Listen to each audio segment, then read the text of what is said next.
What's happening, YouTube? Hope everybody had a good holiday. Happy New Year. I actually just left Gary earlier today, and that winter storm's coming through. Well, it wasn't snowing. It was raining freaking ice whenever I left. This is a picture of the Gary parking lot, like a minute before I left. That ain't snow on the ground. That is straight up chunks of ice falling from the sky on the ground. Luckily, weather wasn't too bad on the way over here. It rained the entire way. I'm just north of Rising Sun. I gotta deliver to Charter Steel in the morning. But it did rain the entire way. The ice on the road, well, there wasn't really any ice on the road. I did see one van right outside of Gary that slid off the highway, and then 3 more semis that slid off the highway at some point. I'm assuming it was probably at night or before it warmed up a little bit. But one was a box truck that passed me going, God, he had to be doing 70 miles an hour. And I was thinking to myself, you need to slow down. And sure enough, he ran off the side of the road. Knock on wood, because I don't want anything like that happening to me. But man, there was a headwind the entire way. My fuel mileage was horrible today. 5.1 miles to the gallon on 226 miles. Now, granted, I couldn't use cruise control because of the weather conditions. But I was struggling to get up to 40, 50 mile an hour at several different times because of the force of the wind pushing on the front of the truck. It was a little intense at times, but I'm parked for the night though. Get to relax. This is going to be a shorter video because I got some curry waiting on me. I went and saw a girlfriend last night during our shutdown. Before I get to what this video is about, I got to do a little story time. So let's go back to last week, prior to Christmas. This is Christmas Eve and the day before, and Christmas Eve. So I had a load of steel. I don't even remember where I was coming from. Scratch that. I looked up where I was coming from. I had picked up a relay from Atlas Tube in Saginaw, Michigan, and I was bringing it to Tennessee for a steel company. So what was it? It was the day before Christmas Eve. I got there at like 1 o'clock, and well, they closed early, but didn't tell anybody. So I'm sitting there waiting around for a confirmation if they're going to come back and open up for me or not. Well, it turns out they're not going to, which I assume that's fine.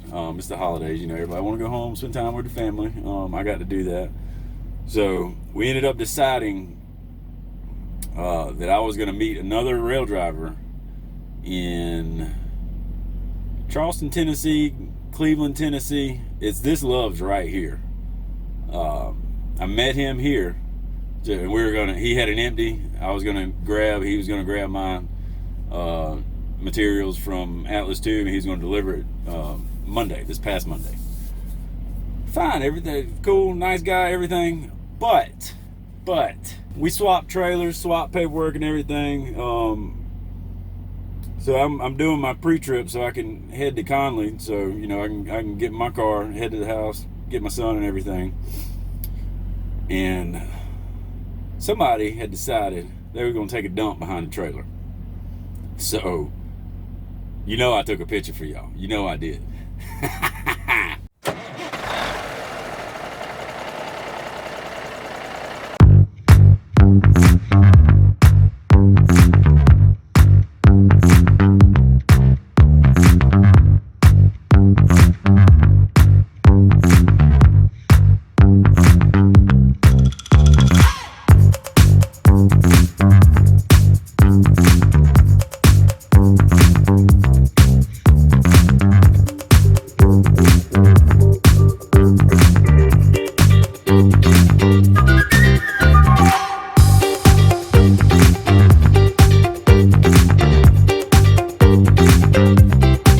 I'm going to show y'all the picture so y'all don't think I'm lying. So I'm going to do a countdown so it doesn't gross anybody out. So I'm going to count to 3. I'm going to show the picture. And then I'm going to come back and tell you when it's gone so you can look back at the camera. That way you don't get grossed out. So 3, 2, 1. Here it is. This is the Christmas poo of the year. So, I can't believe that. All right, now the picture's gone.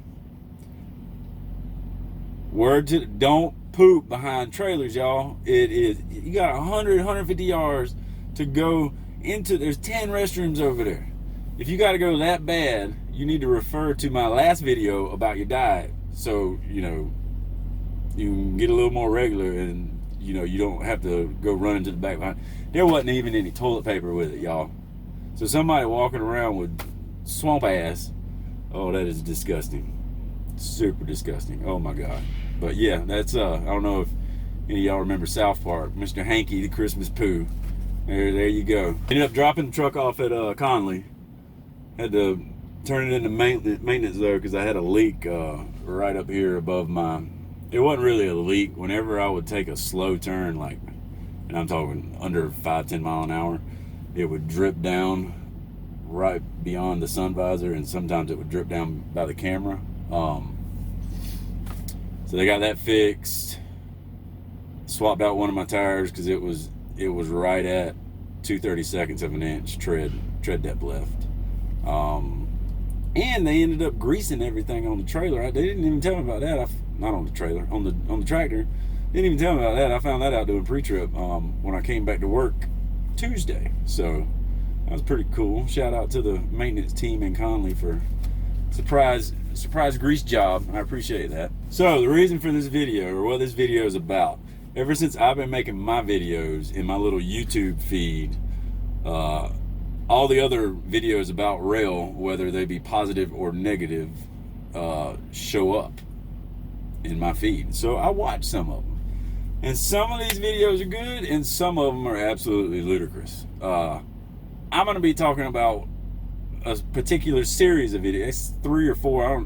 I stopped watching them after the 3rd video because the guy was just saying stuff that was stupid. So I'm going to clear up some common misconceptions about rail transport today. I'm also going to debunk some of the stuff this fool was saying on, oh my God, it didn't get up under my skin, but it got up under my skin. First and foremost, if you're thinking about going to Roehl, if you're thinking about going to work at Walmart, if you think about going to work for any company, do your research on this company.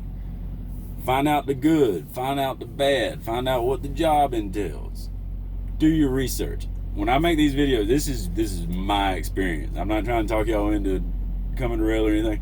I get kind of bored out here on the road, and this is my outlet.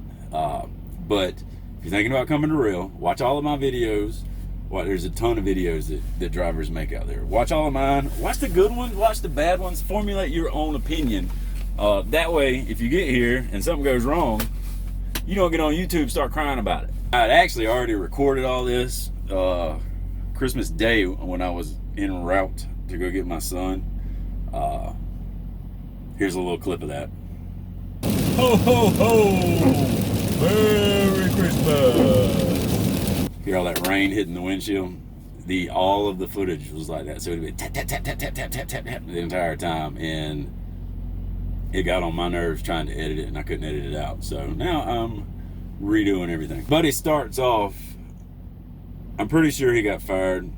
He doesn't really come out and say he got fired. Kind of leads everybody to believe he quit. I don't really care about that.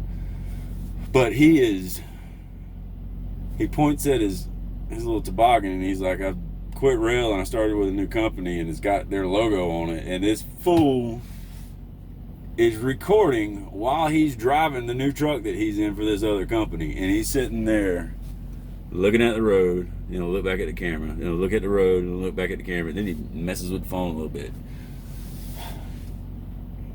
Do not record a video of yourself or anything while you're driving a commercial vehicle down the road. It's dangerous.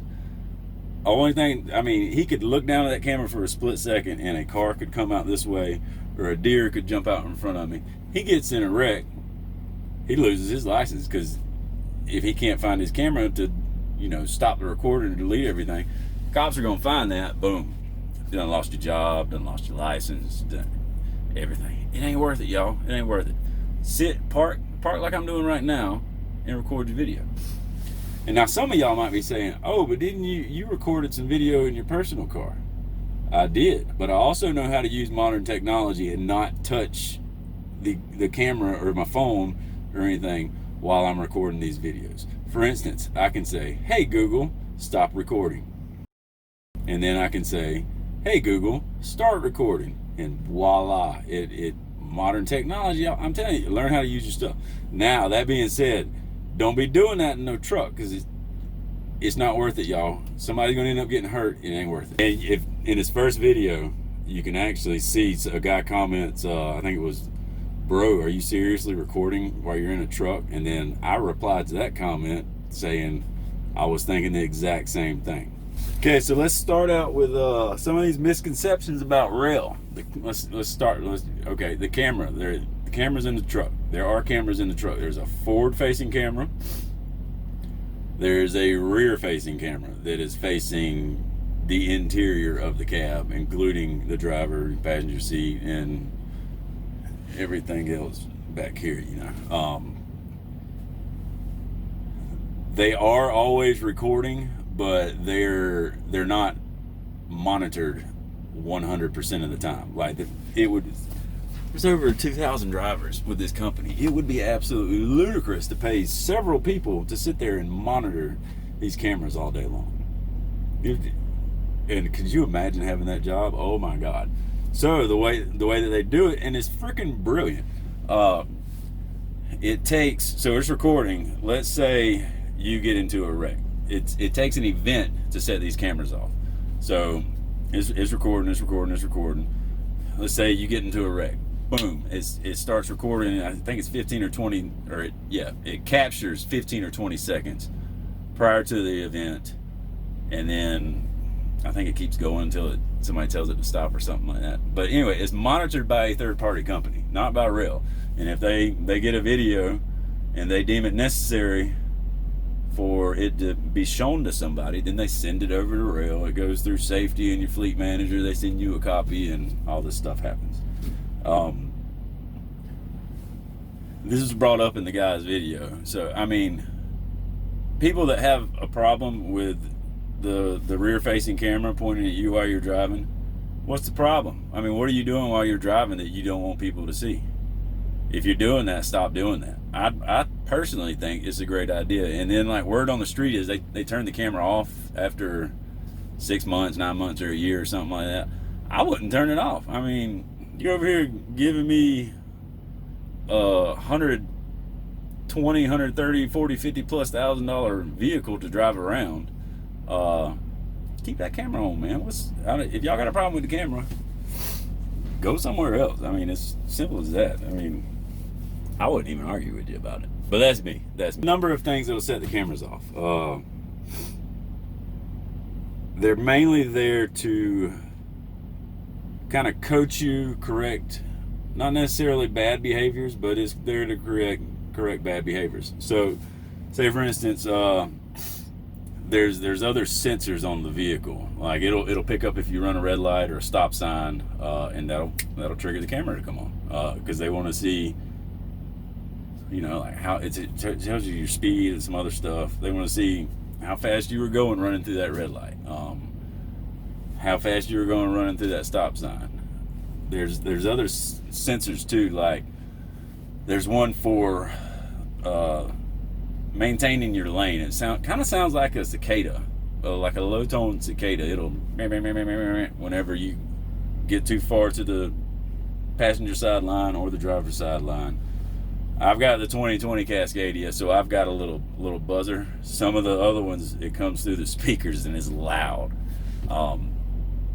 So it doesn't, if you make it go off once, it doesn't trigger the camera to go off. Actually, it might, but if you correct the behavior, the people watching the video I've had them go off and nobody's ever called me about it. Same thing with following too closely. It starts out when you get too close to the vehicle in front of you. First of all, this is the sensor in the front. It's a radar. I don't know if it's sonar or if it's radar. I think it's just radar. It's a little black box on the front of the truck. But it shoots out a signal. It bounces off whatever's in front of you. comes back, the computer does its little math, and it tells you how far away from somebody you are, or from an object. Because if you get too close, this thing will stop you. But what'll happen, this little yellow screen pops up on your dashboard. Right now, I think this one, just for showing you what it looks like, I think this is either headlights are on or doors open right now. But it's this yellow screen, and it says warning, following distance or something like that. If you get closer to whatever's in front of you, there's a high-pitched beep that comes from the middle of the dashboard near your pre-pass box, and it's like beep, beep, beep. Once you get that close, you've gotten too close to whatever's in front of you. You need to slow down whenever the yellow box pops up. But that'll trigger the camera too. Other things that'll trigger it are G-forces. Going around a curve too fast, where it's, there's a G-force on the camera pulling this way or this way. Speeding will do it. They tell you do not go 75 mile an hour. First of all, there's absolutely no reason why you need to be going 75 mile an hour in one of these things anyway, regardless of the situation. Whether it be a flat road, which we're governed at 65, so you can't get up that fast on a flat road anyway. Going down a hill, especially, you can get up to 75 sometimes. But as soon as you hit 75, you're going to get a phone call from safety. And you know what? You should get a phone call from safety. Slow down. There ain't no point in going that fast. There's absolutely no point in going that fast. So now that you know how everything works, the reason I brought it up was the guy in this video was complaining about him getting phone calls about following too closely. And I don't think he mentioned anything about running red lights. But the way this works is, okay, your fleet manager gets a following too closely warning. At one time, he backed off. He's fine. He gets another one. Why didn't he back? Why does he keep following too closely? Oh, and then now this is a super close one. And the guy was complaining that he was always getting phone calls about following people too closely. Stop following people too closely, man. It's your job. We were trained to not follow people closely. As part of the Safe 7 that is like ingrained into your mind. Man, I'm telling y'all, this dude was tripping. He was tripping hard. Like 3 hours worth of it too. It was quality entertainment though, because he was just, you could tell he was just spouting out lies. The phone calls are to correct behavior or coach behavior. If you're getting a phone call, you get a phone call, hey, you're following somebody too closely. Ding! Maybe I should not follow people too closely. Why is that so hard to understand? I don't get it. And so don't think you're going to get out here and be getting phone calls from your fleet manager every 5-10 minutes like this guy was making it sound like maybe he needed to get phone calls every 5-10 minutes.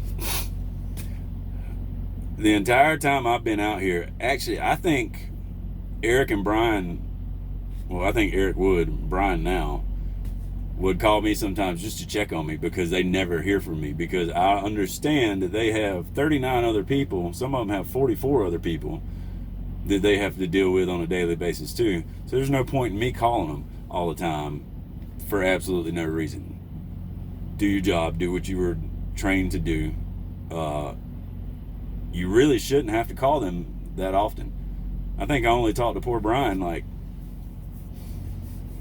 once or twice a week, maybe. And that's mainly because he just calls me to make sure I'm still alive. He sees the truck moving, but I do everything I was taught to do, and I complete my paperwork on time. I check in, I check out on the PC like I'm supposed to all the time. It's very simple, y'all. Very simple. But just do your job. And this whole idea that I can't stand this. We're going to get out there, we're going to drive hard, blah, blah, blah. No, you don't have to. It's not driving. Drive smart. Drive smart. You don't have to wear yourself out driving up or running out your clock every day. You just got to be smart about the decisions you make. From your breaks, your 30-minute breaks, your 10-hour breaks, your 14-hour clock, your 11-hour clock. If you do the split thing, if you do recaps like me, I have no problem with recapping. your 34-hour reset. I don't think I just said that. I might have. I don't know. I don't care. But you got to be smart and strategic about the entire thing. Man, I can make a whole nother video about that. I probably need to. Another thing, I'm off my little soapbox now. Whew, that felt good. Another thing this guy mentioned, actually I think this was at the start of one of his videos. He's like, they want you to follow people 8 seconds. So boom, you know right off the bat that this is just crap coming out of his mouth. Because if you only stayed in that classroom for 30 minutes and then you left and never came back to Roehl, you would know about their 7-second rule. Because there's, first of all, there's sevens everywhere. There's sevens. It's like 7 seconds. 7 seconds. There's a sticker in your truck that says 7 seconds. So I don't know where he came up with the whole 8-second rule. That's just, it baffles me. I'm telling you, it's entertainment, y'all. He also mentioned something about his pay, that he was promised like $1,200 a week. That may have happened. I know that our entire group, which was like 16, 20 people, somewhere over there, we were not guaranteed anything a week. They said your paychecks will probably be around $700, $800, $900 to begin with. Well, so he goes on a rant about that, and then apparently he never saw anything over $800 to $900, which tells me, and it should have told him, you aren't doing something right, and not in a negative way. You're just either you're not getting your miles or you're not driving. I don't want to say smart. You're not working your clock strategically enough to where you can get those miles in, and not basically freak out and lose your mind or anything. It's not. And see, the thing about it, you and your fleet manager are supposed to work together as a team. It isn't not in like a I scratch my back, or how do you say it? I scratch your back, you scratch my back type way. It's don't make their life any harder than it has to be, and don't, in return, they won't do that, which that kind of sounds like whatever. You get what I'm saying though. If you're having problems, or if your paycheck is short, or you need help with something, send them a message, call them, ask questions, understand the power behind the question. If you got a lot of stuff you need help with, say, hey, let me get your email address. I'm going to send you an email tonight when I shut down, or in a little bit when I take a break. I need help with this part of the trip plan, finding parking at night, anything like that. Hell, y'all ask me questions. I mean, which a bunch of y'all do in the comment section. If you feel like you're struggling with something, ask, because if you don't say anything, nobody's probably going to know that you're struggling with it to begin with. So ask. There's been several comments and people saying to me actually that the pay is kind of inconsistent whenever I did my pay video. My response to that is, I don't feel like the pay is inconsistent. It depends on your miles. You're gonna have a bad week every now and then, and I think my bad weeks are, I'm pulling $1,000, and it's just low miles is what it is. Nobody really has controls over what the shippers and receivers do. I've been blessed with really, really short loading and unloading times. But the weeks that I go home, you don't get paid for not working, and you don't get vacation time until after your first year. So, it's just what it is. But to me, working 2 or 3 days and getting $700, $800 or $500, $600, that ain't bad. That ain't bad at all. You just have to, you just got to budget your money. I mean, that's all it boils down to. Yeah. So I wouldn't necessarily say the pay is inconsistent. The pay is what you make it. And if you want more miles, call your fleet manager, send them a message, say, hey, yo, I want more miles. My very first conversation with Brian was, I want a minimum of 2,500 miles a week. Now, I feel like I have proven to him that I can easily cover 2,500 miles a week, no problem, without him really having to do any extra work, other than send me another load whenever I'm done. That being said, you can't say, hey, I want 2,500, 3,000 miles, and I don't want to say you're screwing up, but when you're not really doing things right, like you're wanting that many miles, but you're taking a 30-minute break every hour, or you sleep in every day instead of taking a 10-hour reset, you do a 12 or 13 or 14-hour reset. It is not plausible to, you're not going to make that many miles. And why would they give you a load that they know is probably not going to get there on time or be picked up on time? You know what I'm saying? Oh, and I've only got one phone call about, and it wasn't really a mistake. It wasn't really to correct behavior necessarily. It was, we have to send in pictures of load securement, and I had my way that I was wanting to secure a load, and it was actually Evan that called me. And if you have Evan as your fleet manager, he's another top-notch guy too. I don't think I've mentioned him in any of the other videos, but it was a 3-tier load of pipe, and it just slipped my mind. I needed to add 1 or 2 more straps in between the tiers. So, and that's all it was. And I was like, well, this is why I did it this way. And he's like, yeah, and I understand that, but the DOT says you need to do it this way. And I was like, okay. So I added 2 more straps. Easy peasy. You know what? I never forget the 3-tier thing now. Imagine that. Funny. He goes on a rant about alcohol. First of all, he says he gets in his he went to meet his trainer, and she's got one of them tall boys, a Bud Light or some random beer or something, in her cup holder of the truck. And he goes, that just made me feel uncomfortable. Yeah, don't get in the freaking truck with her. You are not supposed to have alcohol in the truck. That's not only a rail rule, that is the law.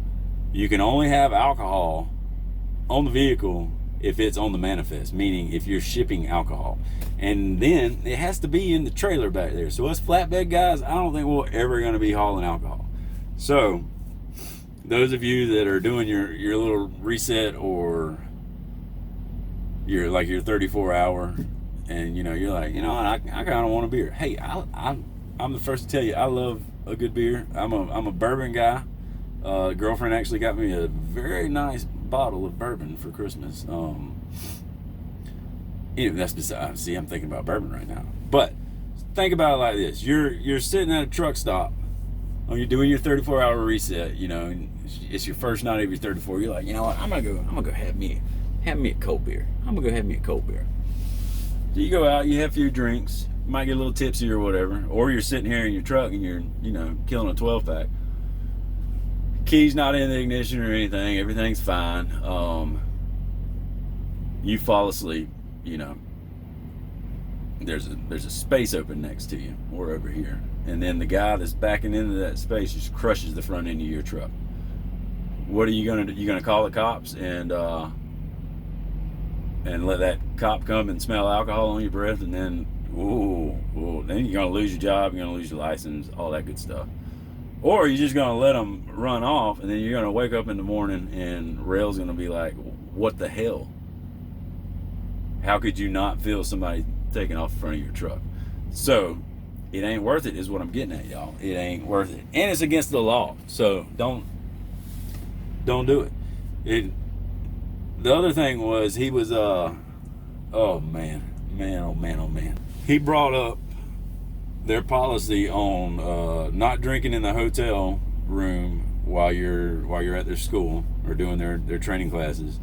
And you can't go to bars, you can't go to the hotel bar or anything like that. Okay, it's their rule. Don't do it. The recruiters tell you no alcohol.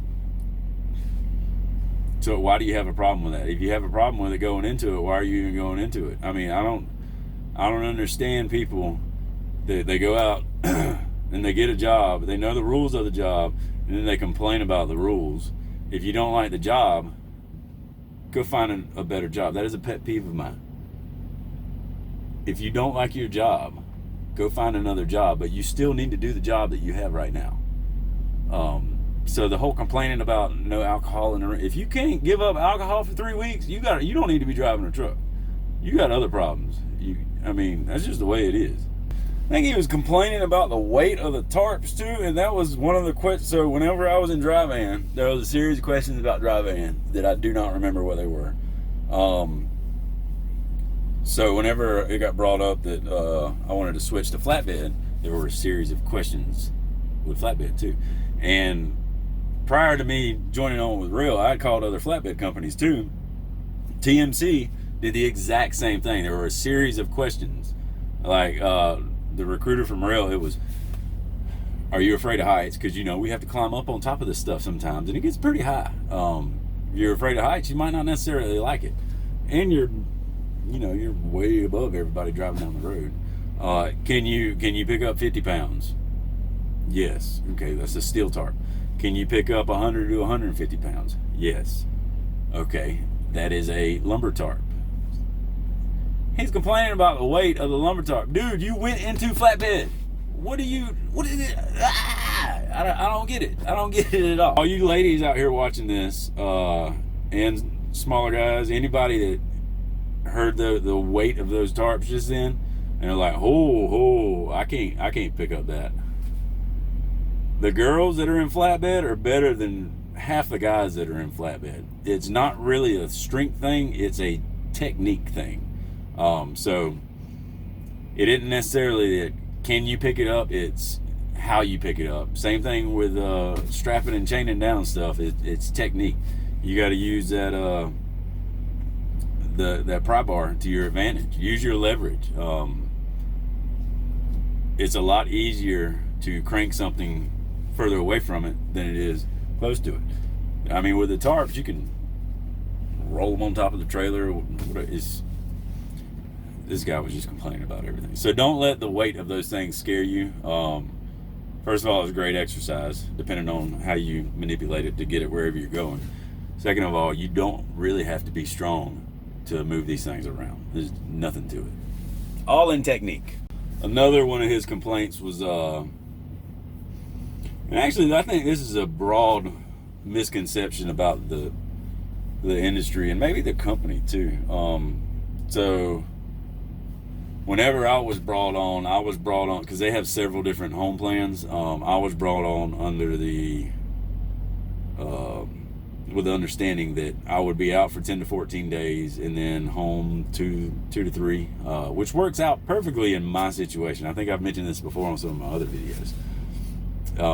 During the school year, I only get my son on every other weekend anyway. So it works out perfectly for me to be gone 2 weeks, come spend time with him, go out another 2 weeks, come spend time with him. And now I had a conversation with him over the holidays. That's why I stayed out a little over 3 weeks at a time and got like a bulk of time with him. And then the whole Corona thing and the school shutting down actually worked out because he wasn't in school, and so I could keep him beyond the weekend and everything too. When you're out on the road and it's like you're approaching your home time, don't wait 2 weeks and be like, oh, I'm supposed to be going home tomorrow. Why am I in Oregon and I live in Georgia? Don't do that. I mean, what are you thinking? Have a conversation right when you go out. Hey, I'll need to be home this date. Just letting you know. I'll remind you in a week. Just letting you know. Very simple. Don't get mad when you're supposed to go home in 2 or 3 weeks and you're out on your 5th or 6th week and you're like, man, I'm supposed to be home. That's your fault. That's your fault. All you gotta do is say something. You just gotta say something. And if I don't know how it is at all the other terminals, but we were told in Conley, you know, if you got a problem with somebody, say something. Now, don't just be in a bad mood and I don't like you just because I don't like you. You know, you need to have a legitimate reason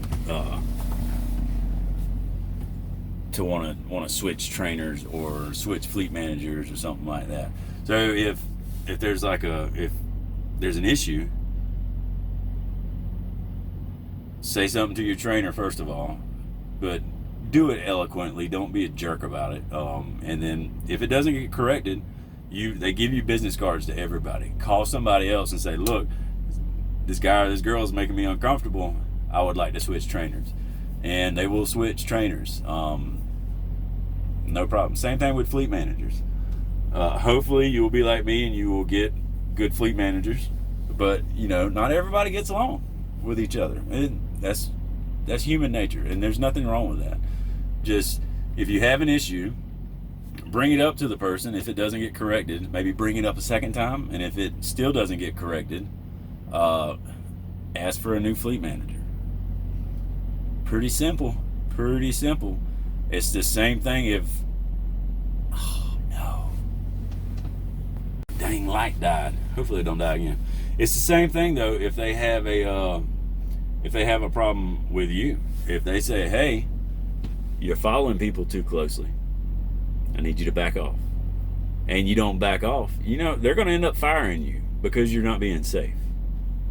Makes sense, right? Hey.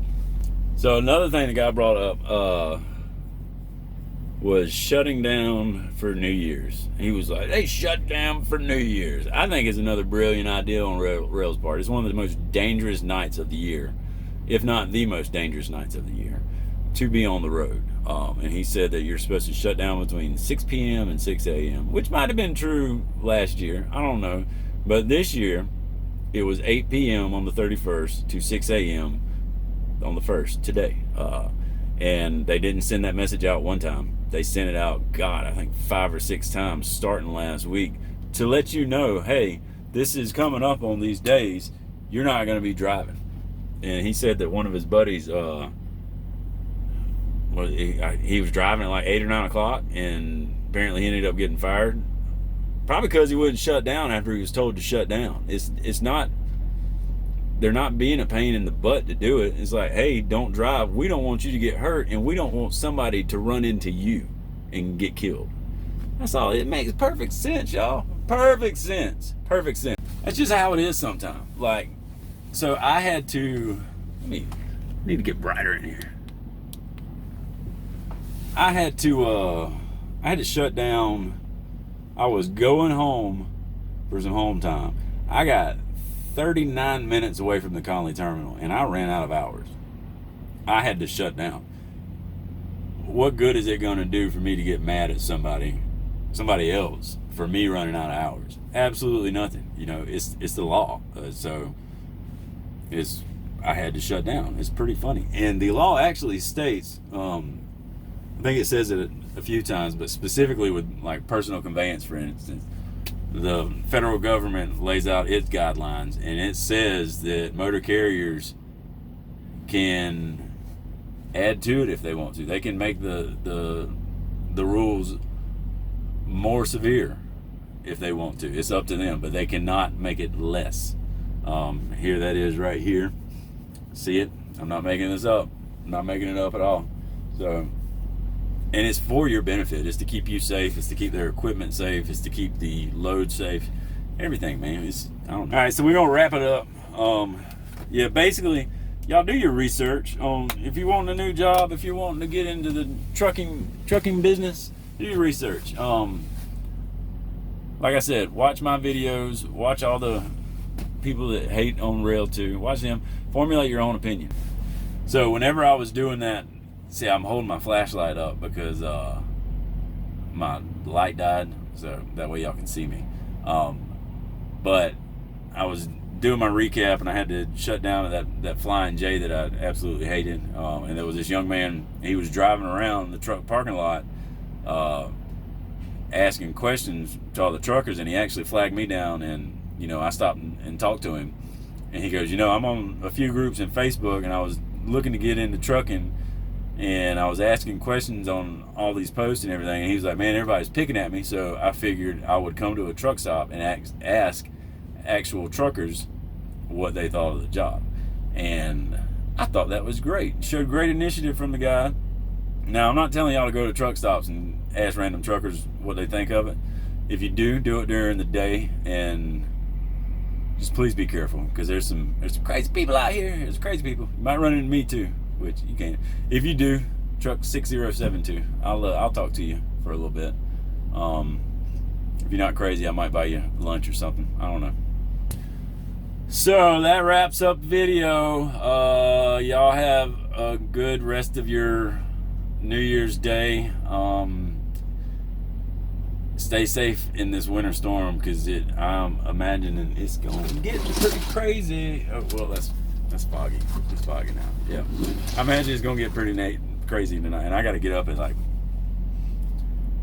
got to leave here 5:30. I'm 30 minutes away from Charter Steel. Hopefully it won't be icy conditions, because if it is, your boy is staying parked.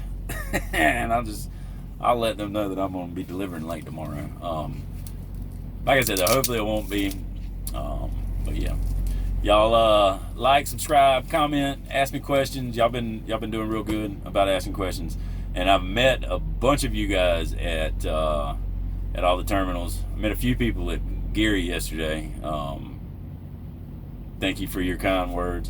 There was a guy in Conley, I forgot his name, but I was in a hurry whenever you came outside to say hey to me. So sorry for if I came across that way. That, and I thought you were somebody from the office about to yell at me about something, because I was walking through there without a mask on. I thought you were doing that, actually, and I was like, oh God, here we go, I'm about to get scolded. But sorry for if I seemed rushed or anything. But anyway, y'all enjoy the rest of your night. Talk to you later.